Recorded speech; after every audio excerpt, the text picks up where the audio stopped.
तर भोगावं लागेल. बरोबर का?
चित्रानंद स्वामी आदरपूर्वक प्रणाम करतोय.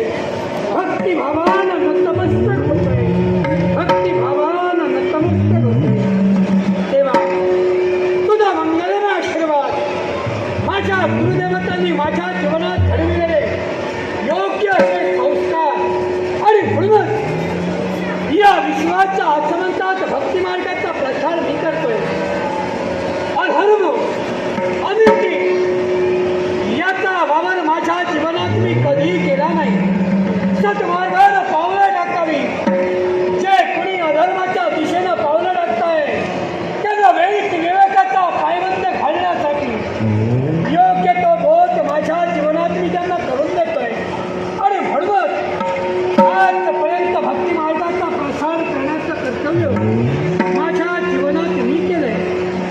अष्टसिद्धींवर प्रभुत्व प्राप्त केलंय.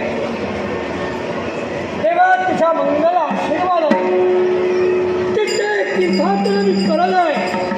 आणि तीच तीर्थाटन करत असताना काही वर्षापूर्वी घडलेला तो प्रसंग अजूनही आठवतोय. तो प्रसंग आठवतात तेव्हा ऊर सहज भरून येतोय. तो प्रसंग कोणता? सहजच्या चित्रानंद स्वामीचं आगमन नागा स्वामींच्या म्हणजे अगोरी स्वामींच्या मेळाव्यात झालं. त्याच वेळी त्या नागा स्वामींच्या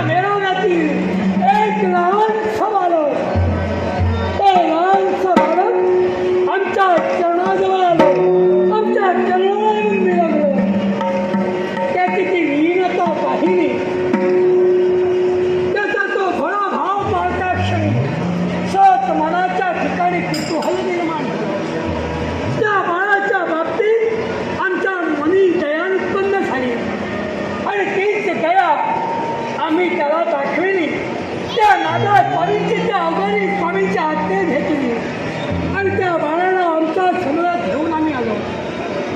त्या बाळाची परीक्षा वेळोवेळी घेण्याचं कर्तव्य आम्ही आमच्या जीवनात केलं. पण काय आश्चर्य, तेव्हा तुझ्या कृपा आशीर्वादानं पण कुणाच्या बाळाचा जन्म झाला होता आम्ही जाणत नाही. पण आमच्या प्रत्येक परीक्षेत तो बाळ उत्तीर्ण ठरत गेला.